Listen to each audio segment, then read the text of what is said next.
আমাদের মিজানুর রহমান আজারি ভাই আমাদের কুমিল্লার সন্তান তো নাকি? আমরা খুব চিনি। আপনাদের এই এলাকায় মানিকপুরও মাহফিল করছে, এই এলাকায় আসছে অনেক, ও এখানেও আসছিল, শামুক সাহেব আসছে। উনাকে দেশ থেকে এভাবে তাড়াইয়া যদি সরকার না দিত, উনার জনপ্রিয়তা কিন্তু এত হয়তো বাড়ত না।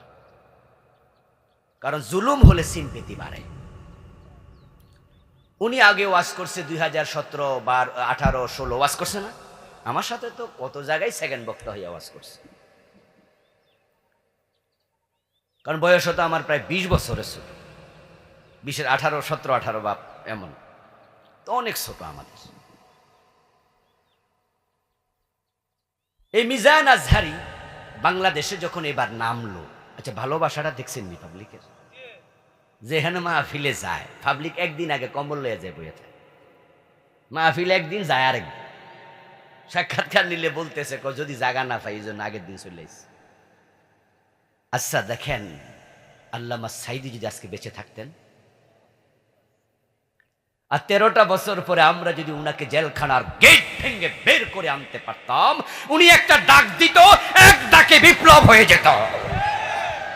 আমাদের 14 গ্রামে আমি 10-12 বছর মাহফিল করতে পারিনি।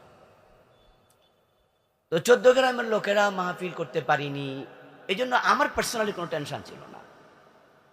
শুধু একটু কষ্ট ছিল যে আমার নিজের আপন জনকে আমি ওয়াজ শোনাইতে পারছি না। তবে এখন তো অনলাইনে আছে, তারপরে এই জন্য ভাবছি যে বেশি টেনশনও নাই, অনলাইনে তো শুনতে পারছি। প্রশ্ন হতে পারে যে আপনি এ নিয়ে কেন টেনশন করলেন না? উত্তর হলো আমার মাহফিলের কি অভাব পড়ছে? আল্লাহ দুনিয়াকে একটুকু, আমার তো আমেরিকা নেওয়ার জন্য দাওয়াত দিয়ে, আলহামদুলিল্লাহ এই অগাস্ট আমি 22 দিন ছিলাম আমেরিকা, 11 অঙ্গরাজ্যে মাহফিল করেছি। এই যেখানে এখন আগুন জ্বলতেছে, ক্যালিফোর্নিয়া, লস অ্যাঞ্জেলস, ধাবানল, শুনছেন তো? ওখানে আমি মাহফিল করে আসছি এই কয়দিন আগে। আগামী 28, 29, 30, 31, 1 কাতারে প্রোগ্রাম। আমি যাব না, আমি ক্যান্সেল করে দিচ্ছি। ওরা বলছে ধরে নিয়ে যাবে। আমি বলছি মাহফিল তো আমার দেশের গুলো কি করবো, অনেক আগে পাসপোর্ট জমা দেওয়া ছিল, ভিসা লেগেছে। আর বাংলাদেশ তো অনেক বড়, থানা আছে কত, 500-র উপরে কম বেশি। তো প্রতি থানাতে একটা করে মাহফিল দিল তো বছরে সারাদিনই করা, সারা বছর করা লাগবে। 14 গ্রাম নিয়ে আমার ভাবতে হবে না। আমি বুঝাচ্ছি কি আপনাকে, শুনুন, আমি বুঝাচ্ছি যে আমার মাহফিল যদি না থাকতো তাহলে আমি কিন্তু মজিব ভাইয়ের উপর খেপতাম যে মজিব ভাই আমার রিজিকে হাত দিছে, মাহফিলে আসলে কিছু পয়সা করি মানুষ দিত, তা আমার উনি রিজিকে ফেটেলাতি মারছে, আমার মাহফিল করতে দেয় না।